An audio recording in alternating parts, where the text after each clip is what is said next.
कालच्या प्रेस कॉन्फरन्समध्ये एक भारी किस्सा घडला। नौदल अधिकाऱ्यांनी एकच डायलॉग मारून पाकिस्तानला घाम फोडला।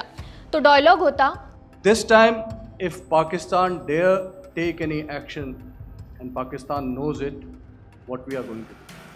That's all. मराठीत अर्थ सांगायचा तर जर पाकिस्तानने धाडस केलं तर त्याला माहिती आहे काय होईल। हा इशारा नेमका कशाबद्दल होता, प्रकरण जरा सविस्तर बघूया। प्रश्न विचारला गेला।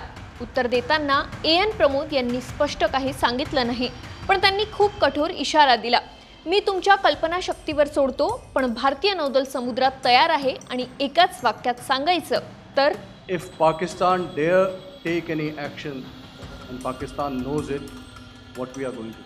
एन प्रमोद यांचा इशारा नेमका काय होता यावर खूप तर्कवितर्क मांडण्यात आले, पण स्वतः नौदलानेच आज सकाळी एक ट्विट करून अजून एक सिग्नल दिलाय आणि तो सिग्नल म्हणजे INS विक्रांत। आज इंडियन नेव्हीने INS विक्रांतचा व्हिडिओ ट्विट केला। या व्हिडिओ सोबत कॅप्शन आहे, संकल्पाचे पंख अचूकतेसह लॉन्च केले आहे। जिथे प्रतिबंध निर्णय घ्यावा लागतो तिथे कारवाईला सामोरे जाऊ। त्यामुळे हा इशारा INS विक्रांतचा होता हे स्पष्ट होतं।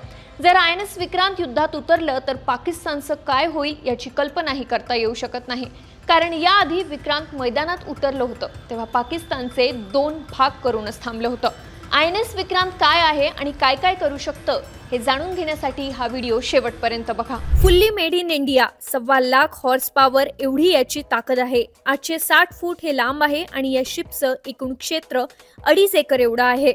फक्त सर्व्हिसिंगसाठीच याला 6 महिने लागतात। विक्रांतची स्पीड 52 किलोमीटर पर आवर एवढी आहे, तर एकदा इंधन भरल्यावर हे शिप 15,000 किलोमीटरचा प्रवास करू शकतं। यात 196 ऑफिसर्स राहू शकतात आणि 1139 सेलर्सही राहू शकतात। हे सोडून एव्हिएशन क्रू असतो। यात एकाच वेळी 29 मिग फायटर जेट्स आणि 10 हेलिकॉप्टर्सही असतात। या शिपला कुठली मिसाईल्सही भेदू शकत नाही, कारण यावर 64 बॅरक मिसाईल्स असतात।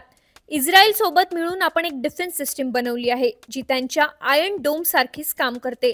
शिवाय ॲडव्हान्स रडारही आहेतच, त्यामुळे ही शिप कुठलाही हल्ला परतवून लावू शकते। एकदा प्रवास सुरू केल्यावर 6 महिने पुरेल एवढा अन्नसाठा यात असतो। स्वतःचं हॉस्पिटल, बेकरी, जिम अशा सगळ्या अत्याधुनिक सुविधा या शिपमध्ये असतात। खूप कमी देशांकडे आपल्याप्रमाणे 2 अशा शिप आहेत। एअरक्राफ्ट कॅरियर्स एवढं महत्त्वाचे का असतात?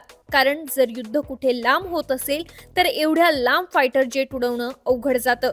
त्यापेक्षा विक्रम त्यांना शत्रूच्या खूप जवळ घेऊन जाऊ शकतं। दीर्घकाळ हे शत्रूला झुंज देऊ शकतात। अजूनही विक्रांत आणि विक्रमादित्य जगातील कुठल्याही शत्रूची झोप उडवू शकतात।